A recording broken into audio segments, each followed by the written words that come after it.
à toutes et à tous. Nous sommes heureux de nous retrouver ce matin, amen, pour louer le nom du Seigneur parce que nous croyons qu'il est bon, qu'il est fidèle, qu'il est présent avec nous dans les bons comme dans les mauvais moments. Il est toujours là, amen.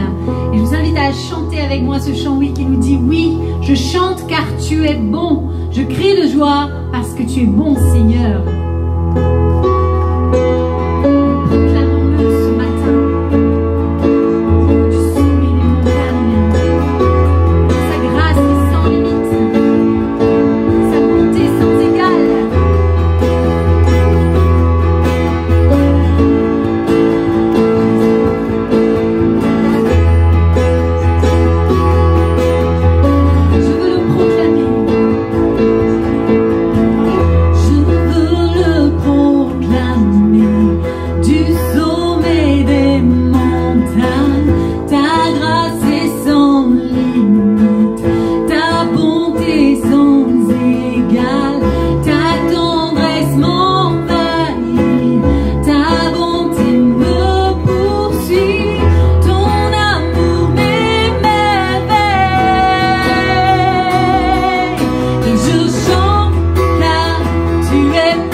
Seigneur, oui, tu es bon. Alléluia. Est-ce que nous pouvons le chanter ensemble? Merci Seigneur. Merci pour ton amour qui dure à jamais. Amen.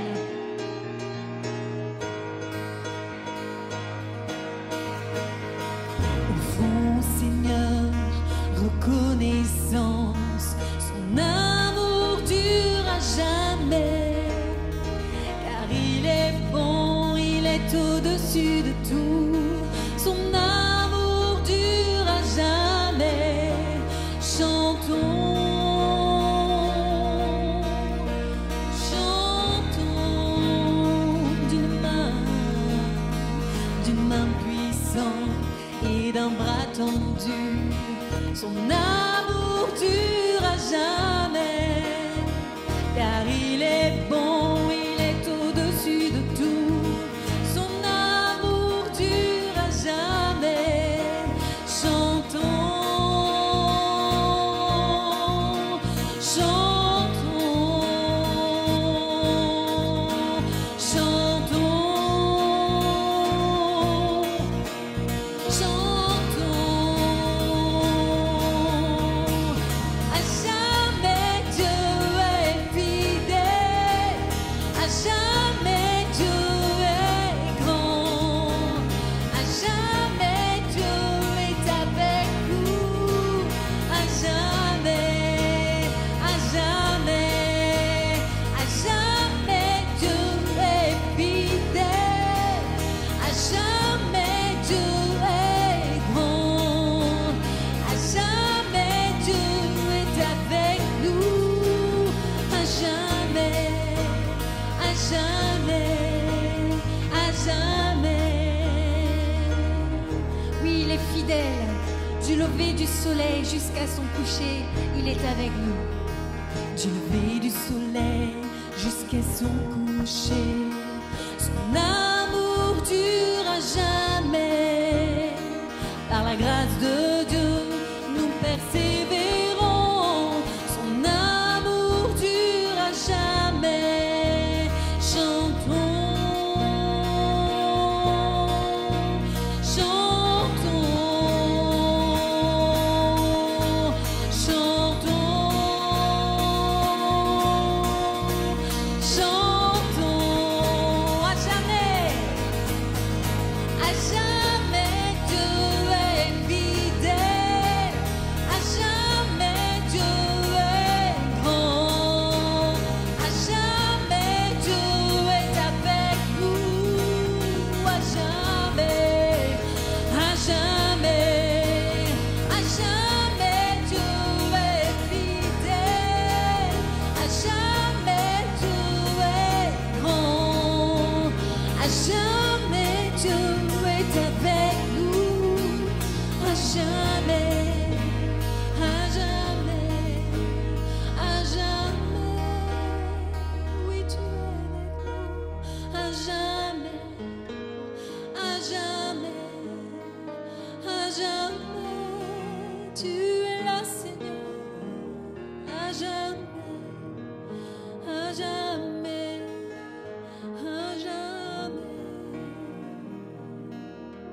Alléluia, Seigneur. Merci parce que tu es à jamais avec nous. Oui, tu es fidèle, tu es éternel, Seigneur. Merci pour la croix. Merci de nous avoir sauvés, Seigneur Jésus. Oui, les étoiles sont tombées, le soleil s'est voilé, car le Sauveur du monde était tombé. Merci, Jésus. Merci pour la croix. Merci pour ton sang versé pour moi, Seigneur. Merci de m'avoir pardonné de mes péchés, Seigneur. Merci d'être ressuscité.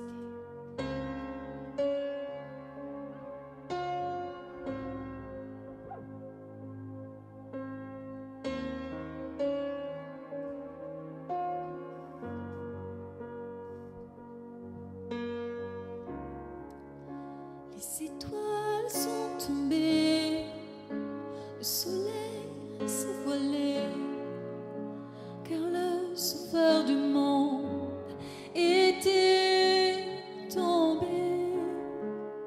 Son corps sur une croix, son sang versé pour moi, sur ses épaules le poids de nos péchés.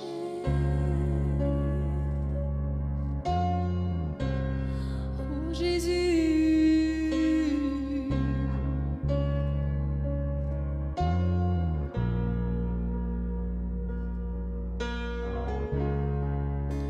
à son tout dernier souffle, le ciel s'est détourné, le Fils de Dieu gisait dans les ténèbres. Une guerre dans le tombeau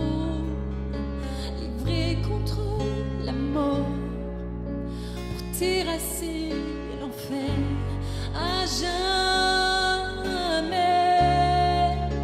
Alors la terre trembla, la pierre fut roulée, l'amour parfait n'a pu être vaincu. Mort, où est ton pouvoir? Le roi ressuscité a remporté la victoire. À jamais il est glorifié, à jamais il est élevé, à jamais ressuscité. Il est vivant, il est vivant, à jamais il est élevé, à jamais il est glorifié, à jamais ressuscité. Il est vivant, il est vivant.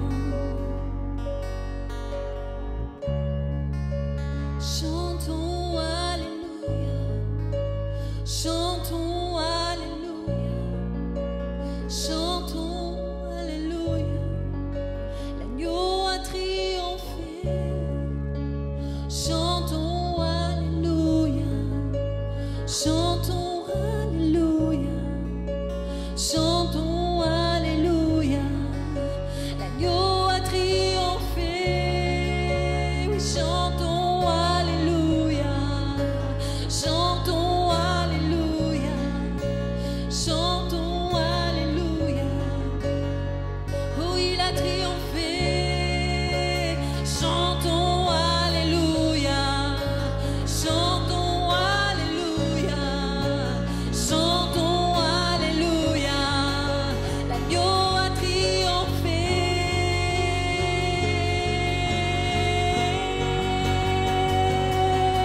À jamais il est élevé, à jamais il est glorifié, à jamais ressuscité. Il est vivant, il est vivant, chantons-le. À jamais il est élevé, à jamais il est glorifié, à jamais ressuscité. Il est vivant, il est vivant. Oh, Jésus, tu es vivant, tu es le Seigneur, tu es ressuscité. Merci.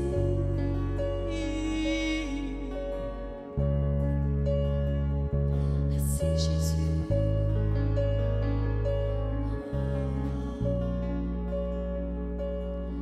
Jésus. Merci Seigneur.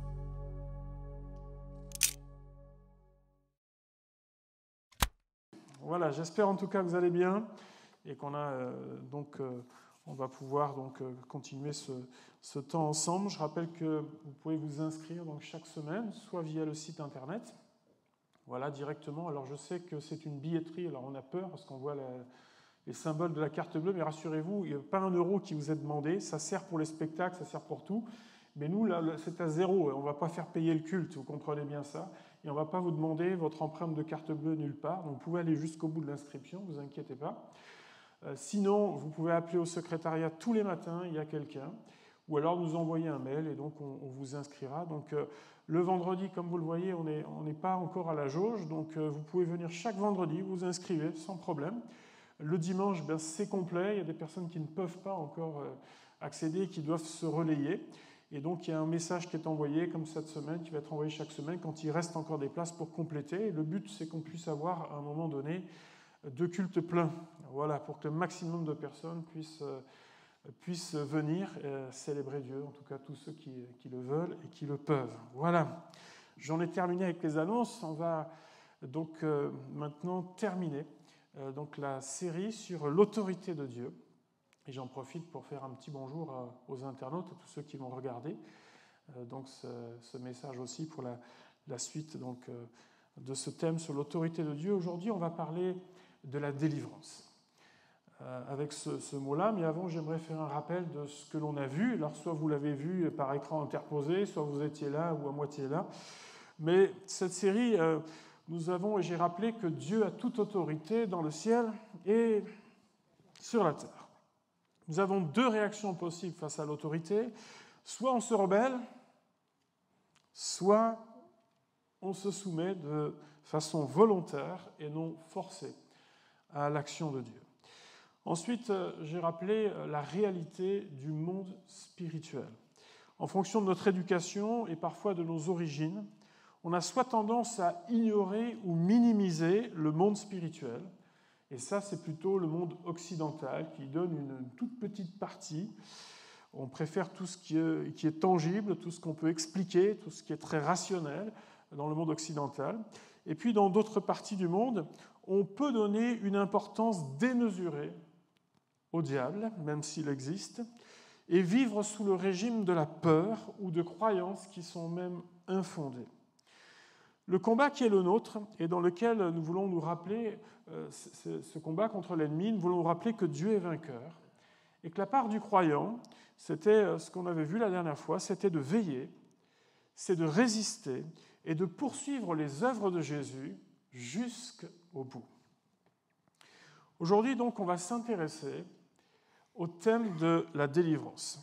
C'est un thème, vous savez, ce terme de la délivrance, je ne sais pas si vous l'avez remarqué, mais est utilisé à toutes les sauces et n'a pas la même signification dans la bouche d'une personne que dans la bouche d'une autre. Si bien que j'en suis arrivé, où lorsqu'on me parle de ce mot délivrance, lorsqu'on me dit « j'ai besoin de délivrance », ou quand on me dit, et on le dit souvent pour les autres d'ailleurs, « cette personne a besoin de délivrance », là, je dis « mais qu'est-ce que tu veux me dire ?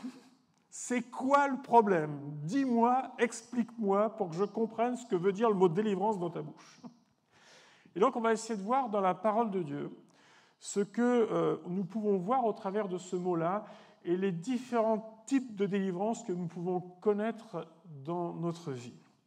Colossiens, chapitre 1er, versets 12 à 14.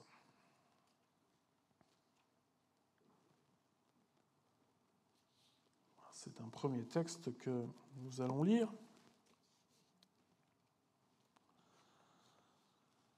Colossiens, chapitre 1er, versets 12 à 14. C'est bon, vous l'avez trouvé ? Rendez grâce au Père, qui vous a rendu capable d'avoir part à l'héritage des saints dans la lumière, qui nous a délivrés de la puissance des ténèbres et nous a transportés dans le royaume du Fils de son amour, en qui nous avons la rédemption, la rémission des péchés. Alors vous allez me dire, mais il est où le mot délivrance, là, Emmanuel, dans ce texte ? Et en fait, le premier niveau, j'allais dire, et même le plus important de tous quand on parle de délivrance, c'est le fait d'avoir été libéré de notre vaine manière de vivre. Le premier point concernant la délivrance s'opère lors de la conversion. Lorsqu'on se tourne vers Dieu, que nous avons compris que Christ est mort à la croix pour nos péchés, lorsque nous avons reconnu notre éloignement de Dieu, une vie qui nous conduisait à la mort éternelle. C'est ce que Paul dira lorsqu'il dira « Mais nous vous en supplions, soyez réconciliés avec Dieu ». Nous volons alors dans la repentance afin de suivre Jésus-Christ. Et c'est ce que Pierre expliquera lorsqu'il dira « Eh bien, nous avons alors été rachetés de la vaine manière de vivre ». Vous connaissez le livre de l'Ecclésiaste, certainement. Personnellement, c'est un livre que j'aime parcourir, comme d'ailleurs tous les livres poétiques de la Bible qui se lisent très très bien. Le livre de l'Ecclésiaste, c'est un livre qui mène toute une réflexion sur la vie, sur même nos occupations. Et avec ce refrain qui revient, que vous connaissez, « Vanité des vanités, tout est vanité et poursuite du vent ». Alors ça en viendrait même à nous décourager de devoir ou de vouloir entreprendre quelque chose qu'on dit ça ne sert à rien. En fait, ce livre met l'accent sur le côté éphémère de tout ce que l'on fait dans l'existence, non pas que ce soit inutile en soi, non pas qu'on n'en procure pas de la joie, mais sur ce côté éphémère. Ce n'est pas un appel à subir la vie, mais à la vivre pleinement sans oublier l'essentiel. Et la chute de ce livre tient en fait en 2 versets. Les 2 derniers versets de ce livre, c'est vraiment la chute de ce livre où il nous est dit, et après toutes ces réflexions, après toute l'observation de la vie, après avoir décrit tout type de situation, crains Dieu et observe ses commandements. C'est là ce que doit faire tout homme, car Dieu amènera toute œuvre en jugement au sujet de tout ce qui est caché, soit bien, soit mal. Le premier niveau, entre guillemets, ou le premier point de délivrance, qui est le plus important, c'est celui d'avoir fait la paix avec Dieu et d'avoir changé de camp. Je n'appartiens plus à celui qui me menait comme une marionnette, mais j'appartiens maintenant à Jésus-Christ. Je suis son enfant, il m'a adopté. Et maintenant, j'ai pour héritage la vie éternelle. Voilà le premier point important. Le deuxième, c'est celui qu'on appelle le chemin, j'ai eu l'occasion de l'évoquer déjà plusieurs fois récemment, le chemin de la sanctification. Cette lutte avec notre nature charnelle, ce n'est pas parce qu'on s'est converti que pour autant, on peut dire qu'il n'y a plus aucune lutte avec nous-mêmes ou avec des penchants naturels. Ou alors c'est que vous n'êtes plus sur la terre, vous êtes déjà là-haut. Comme vous le savez, ce n'est pas parce qu'on est croyant qu'on est parfait. On a tous besoin de progresser afin d'être de plus en plus à la ressemblance de Jésus-Christ. Et les combats que nous menons, et donc les victoires que l'on a besoin de remporter, sont nombreuses au cours de notre existence. Et cela peut toucher plein de domaines différents. Il y a des personnes qui doutent facilement. Vous savez que le doute nous conduit à l'incrédulité. L'incrédulité, c'est un péché devant le Seigneur. Certains doutent facilement, se laissent décourager facilement. Ça fait partie de leur, de leur nature. D'autres ont des tendances excessives, pour ne pas dire addictives, à des substances. Et aujourd'hui, on parle même beaucoup de dépendance numérique. On est incapable de se passer, je ne l'ai pas dans la poche, là, vous voyez, j'ai réussi à m'en débarrasser pendant une demi-heure, c'est bien. Hein, je me soigne, mais c'est dur. Mais il y a tellement de choses sur lesquelles il peut y avoir des dépendances affectives, tellement de points sur lesquels, on peut, tiens, je ne pourrais pas me passer d'eux. Ah bon, tu ne peux pas te passer d'eux? Il y a un souci, là. Il y a un souci. Je parlais la dernière fois aussi d'ésotérisme, et je ne parle pas d'avoir des grandes pratiques telles que des gourous et compagnie, mais on peut être croyant et parfois tendre l'oreille à l'horoscope, à la radio, ou le lire, là. Et on rigole, mais en fait, on commence à regarder le signe astral, on commence, ah oui, mais moi je suis de tel, alors ça veut dire que je suis, ça vient d'où ça? Ça vient d'où? Est-ce qu'on veut finir comme Saül et finir par aller voir les voyants, là? Est-ce qu'on ne croit pas que Dieu est capable de conduire nos vies? Est-ce qu'on a besoin de ça? Non, Dieu est notre substitut, n'est-ce pas? Le péché, vous savez, s'attache si facilement. Et puis, il y a ce dont on ne parle pas souvent. Alors, bien sûr, on parle de toutes les déviations qui existent, particulièrement dans les comportements sexuels. Mais il y a des choses dont on parle peu, et pourtant qui sont bel et bien nommées dans la Bible, particulièrement dans les œuvres de la chair, c'est la calomnie. Vous savez, la langue qui s'essuie beaucoup. Hein. Les faux témoignages, enfin le mensonge, quoi. Le oui qui n'est pas vraiment franc, vous savez, c'est un oui jusqu'à ce que ça change, quoi. Enfin, c'est pas bien franc du collier. Et tout ça, ça fait partie des choses qui ont besoin d'être rectifiées devant le Seigneur. On a tous besoin, dans un domaine ou dans un autre, d'être fortifiés. Et on a tous besoin encore de remporter des victoires. Si l'on y propagarde, nos zones de faiblesse peuvent devenir telles qu'on devient comme des marionnettes, vous savez, entre les mains de l'adversaire. Et les conséquences, parfois, alors si on peut rire de certaines choses, il y en a d'autres qui sont beaucoup moins risibles et qui ont des conséquences importantes dans la vie, qui peuvent être même dévastatrices. Toutes ces choses ont besoin d'être confrontées à la vérité de Dieu et traitées dans la repentance à la croix. Oui, j'ai peut-être besoin d'être délivré d'une mauvaise habitude. Et cela, c'est dans la repentance, au pied de la croix. On l'a vu il y a quelques instants, c'est vraiment Christ a remporté toute victoire à la croix pour chacun d'entre nous. Beaucoup de personnes reconnaissent leurs difficultés, mais ne sont pas toujours prêtes à y renoncer. C'est bien là le problème. Est-ce que je veux vraiment renoncer ? Est-ce que je suis conscient de tout ce que cela peut entraîner dans ma vie? Est-ce que je suis conscient de ça? Si on ne le fait pas, c'est comme un engrenage, vous savez, qui consiste à chuter, à revenir à Dieu avant de rechuter. Et c'est ce qu'on appelle être un croyant yo-yo. Vous savez, c'était une mode, moi, quand j'étais petit, là, les yo-yo, on a joué pas mal avec ça, on faisait plein de trucs avec, là. Mais voilà, c'est en haut, c'est en bas, c'est à droite, c'est à gauche, mais voilà. Et le chrétien yo-yo, c'est celui qui n'arrive pas, vous savez, à vraiment se stabiliser dans la vie, et qui est rongé en permanence par la culpabilité, et qui, lorsqu'il va bien, se dit « Combien de jours ça va aller bien ?» Laissons nos vies être régénérées par Dieu et être transformées par Dieu. Dans ce cas, on peut parler d'une influence, bien sûr, de ce qu'il y a dans ce monde, sur la terre, mais une grosse part de décision et de volonté nous revient. Donc voilà un deuxième point sur lequel on a besoin certainement de délivrance, de victoire dans notre vie. Troisième point, ce sont concernant certaines croyances qui peuvent être tenaces dans nos vies. Pour tous ceux qui ont une culture du monde spirituel plutôt tournée vers le monde spirituel maléfique, et il y en a qui ont vécu dans ces environnements-là, il arrive que plusieurs gardent des croyances desquelles ils n'arrivent pas à se défaire.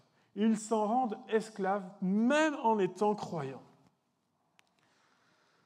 On croit toujours à la malédiction familiale, on croit toujours à la peur des sorts jetés par les connaissances, et ce n'est pas le nombre de cas qui manquent. Vous savez, régulièrement, j'ai entendu les mêmes histoires. Oui, mais au pays ou là-bas, mon frère, ma tante, etc., tu ne sais pas ce qu'ils font. Et à cause de ça, je dis hey, oh, de quoi tu me parles là? De quoi tu me parles? Tu as peur de ça? Celui qui est en moi est plus grand que celui qui est dans le monde. Alors la peur s'installe. Et dès qu'un événement négatif intervient dans la vie d'une personne qui garde ses croyances, alors elle finit par en déduire « mais je suis maudit, je traîne une malédiction familiale, une hérédité familiale, et on ne s'en sort plus ». Moi, j'aimerais rappeler ce soir que l'ennemi prendra l'importance que vous lui donnez dans votre vie, mais Dieu prendra aussi l'importance que vous lui donnerez dans votre vie. Je vais le répéter.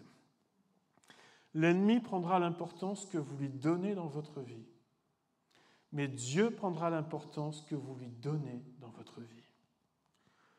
Nous ne sommes pas appelés à être esclaves de la peur, bien-aimés. Nos croyances ont besoin d'être confrontées à l'Écriture afin d'être régénérées. Éphésiens 1,3 nous dit ceci. « Béni soit Dieu, le Père de notre Seigneur Jésus-Christ, qui nous a bénis de toutes sortes de bénédictions spirituelles dans les lieux célestes en Christ. Ce passage d'Éphésiens 1, non seulement bien sûr ce verset, mais les autres versets, nous dit aussi que nous avons été scellés du Saint-Esprit. Alors nous ne sommes pas maudits, bien-aimés, mais nous sommes bénis.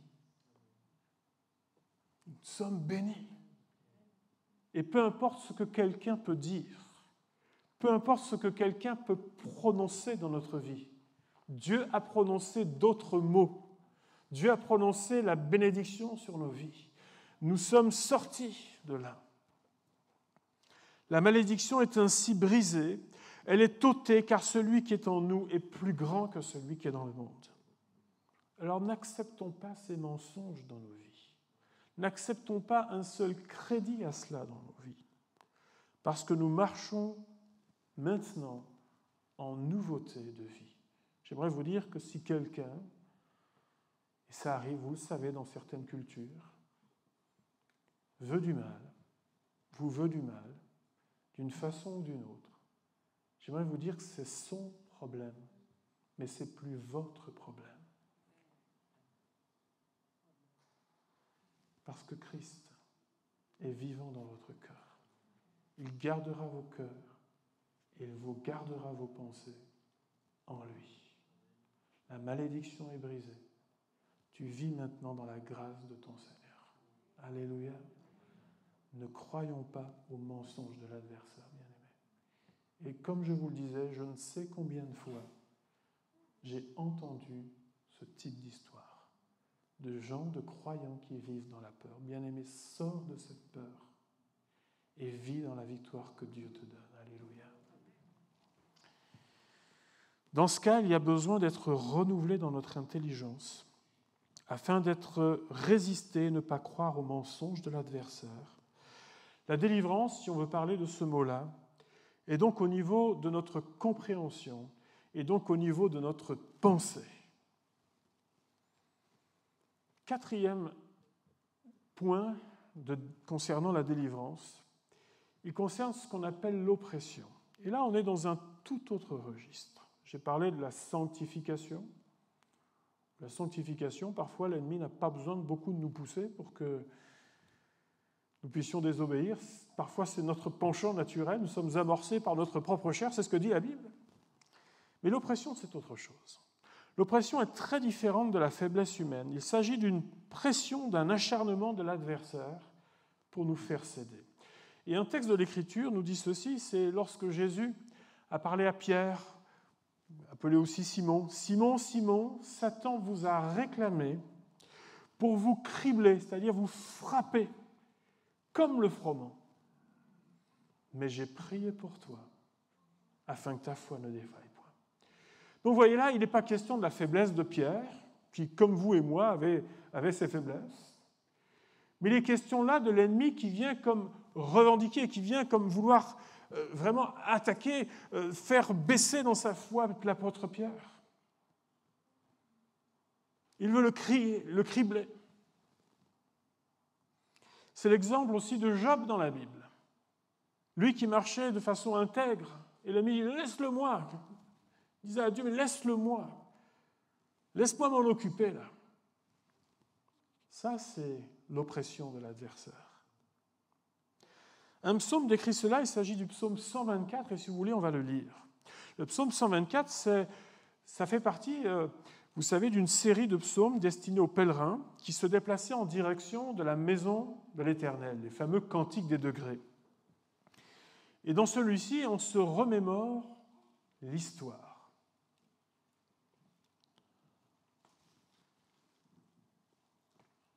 Psaume écrit par David, et voilà ce qu'il est écrit.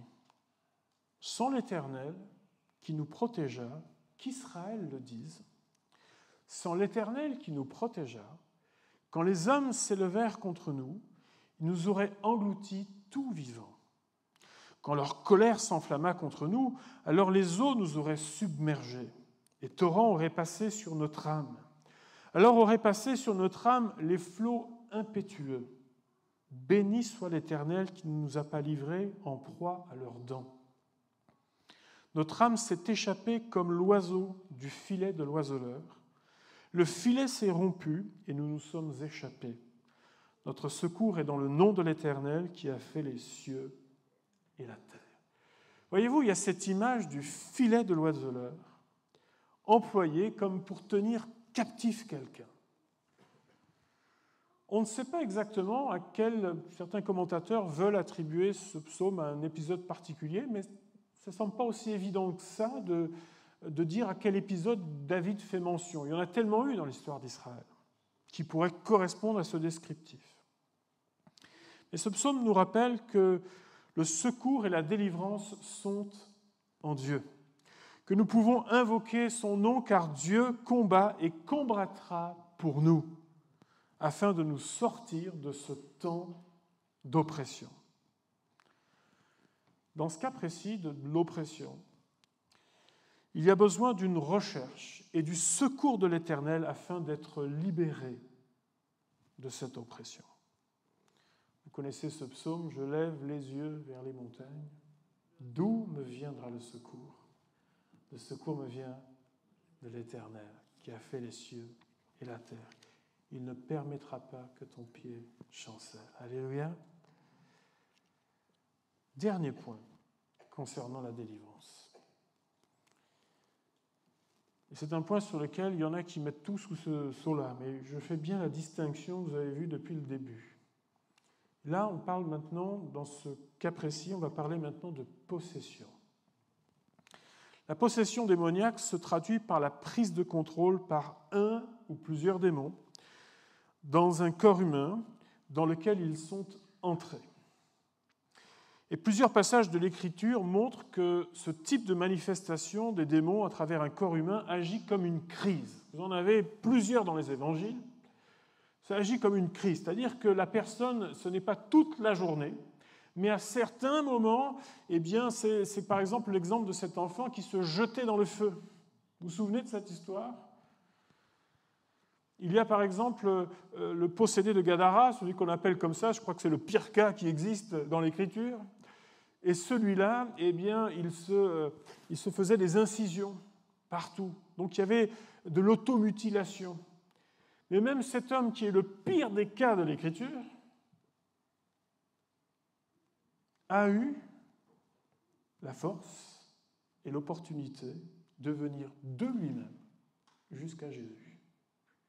Donc ceci nous montre qu'il y a, même s'il peut y avoir une action des esprits mauvais, elles ne sont pas en permanence dans la vie de la personne. Alors on remarque cela de quelle manière ? Je le disais, certaines crises de convulsions violentes, comme nous le dit l'Écriture, l'automutilation, une violence incontrôlable, certains types de tentatives de suicide, et je ne dis pas toutes les tentatives de suicide, je dis certains types de tentatives de suicide, certaines paralysies physiques aussi, ou handicaps sont provoqués, on le voit dans l'Écriture, mais tous les malades pour qui Jésus a prié, Jésus n'a pas chassé les démons, qu'on soit bien d'accord, certaines personnes, oui. Et puis des facultés particulières à prédire l'avenir, c'est le cas d'Acte 16, de celle qui avait l'esprit de Python, vous vous souvenez de ça. Alors il faut être prudent, bien sûr, dans tous ces cas et ne pas penser que toutes ces caractéristiques correspondent forcément, systématiquement, parce qu'une personne est malade, ça y est, là, non, ça ne s'attrape pas comme on attrape le Covid, d'accord ? Parce que Jésus a guéri des aveugles, a guéri des paralytiques sans chasser le moindre démon, et dans d'autres cas, il y a eu effectivement nécessité de le faire. Alors comment reconnaître cela ? Je crois que c'est important, et comme le dit l'Écriture, d'essayer de comprendre ce qui se passe. Est-ce qu'il y a ces crises, effectivement, qui viennent ? Est-ce qu'il y a ces cas d'automutilation, de pousser à faire des actes que la personne ne penserait jamais à faire normalement ?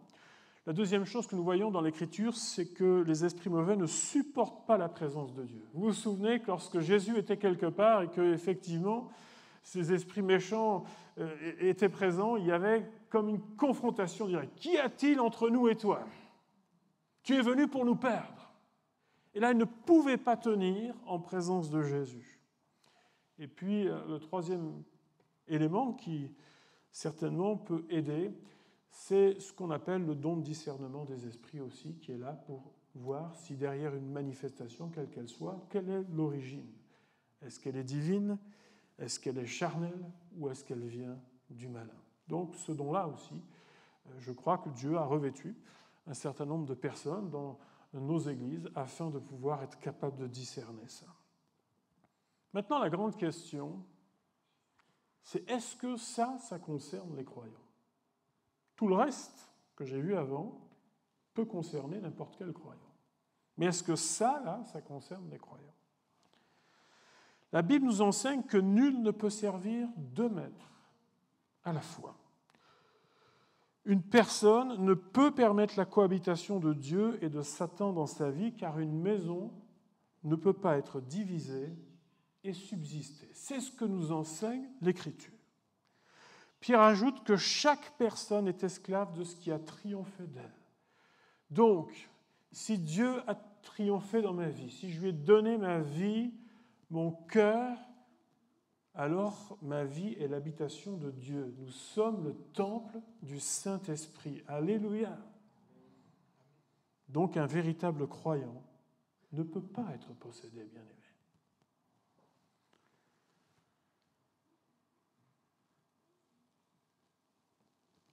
Certains, ça a été le cas comme Marie de Magdala, ça a été le cas de cette dame qui avait cet esprit de Python, l'apôtre Paul. Ces gens-là sont devenus croyants, et tout nous montre qu'il n'y avait pas de problème avec Marie de Magdala par la suite. C'est même une femme qui a servi le Seigneur. La délivrance de personnes qui sont atteintes d'esprits mauvais s'opère en chassant les esprits mauvais. Alors, j'aimerais dire, pour conclure, que nous comprenons bien, après tout cela, que lorsque l'on parle de délivrance, il est important de savoir de quoi on parle. Est-ce qu'on parle de conversion nécessaire? Est-ce qu'on parle de sanctification? Certains confondent la sanctification avec un esprit mauvais. Non, ça n'a rien à voir. Est-ce qu'on parle de croyances erronées que j'ai besoin de remettre dans le bon sens? Est-ce qu'on parle d'oppression? L'oppression, c'est extérieur, pas intérieur.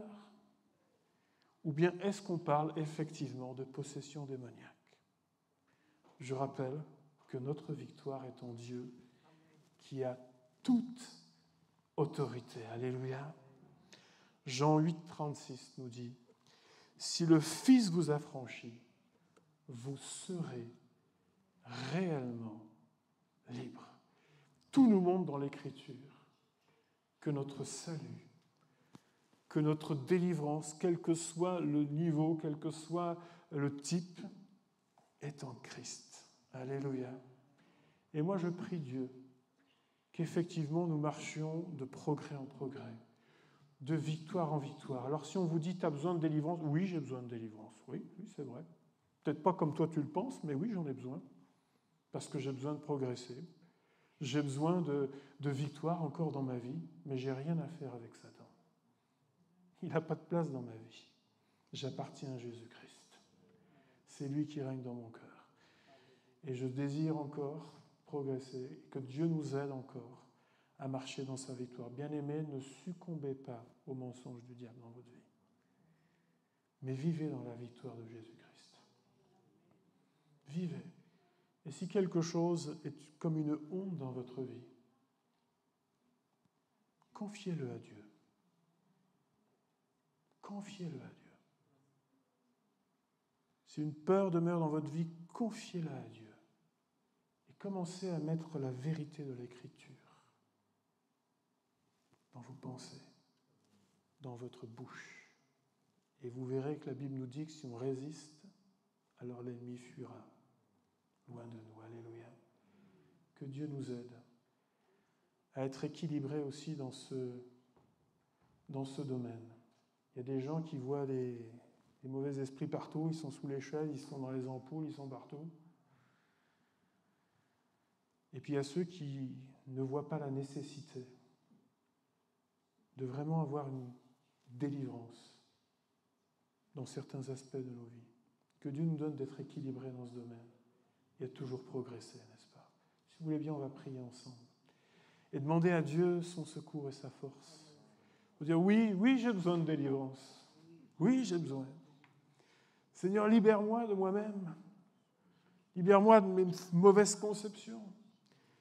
Libère-moi peut-être de certaines chutes dans lesquelles, peut-être les uns les autres, nous avons tendance à chuter, à tomber. Certaines faiblesses de nos vies, certaines croyances. Seigneur mon Dieu, viens à notre secours ce soir. Merci parce que tu es le Dieu de la délivrance. Tu es le Dieu du salut. Tu es le Dieu au-dessus de tout, Seigneur mon Dieu. Et je veux te prier de nous aider, Seigneur, à ne pas être le jouet de l'adversaire, que ce soit au travers de son oppression, ses mensonges, son influence et tout ce qu'on veut bien dans nos vies. Seigneur, nous te prions que ta vérité, Seigneur, demeure dans nos cœurs. Nous te prions, Seigneur, que nous apprenions, Seigneur, davantage à savoir manier l'épée de l'Esprit qui est la parole de Dieu. Nous te prions, Seigneur, notre Dieu, que tu nous aides à marcher de progrès en progrès. Seigneur, conduis-nous, Seigneur, les uns les autres, à vivre en étant réellement libres, Seigneur. Si le Fils nous a franchis, vous serez réellement libres, nous dit ta parole. C'est ce que nous voulons être. Béni sois-tu, Jésus. Et merci, Seigneur, pour ta victoire qui est notre victoire. Alléluia. Amen. Amen. Que Dieu vous bénisse. On se dit à bientôt, n'est-ce pas, avec la grâce du Seigneur. Alors, on a le droit d'échanger, on a le droit de se parler, d'accord? On n'est pas... Voilà, c'est simplement juste, il faut faire attention aux regroupements, aux attroupements, etc. Mais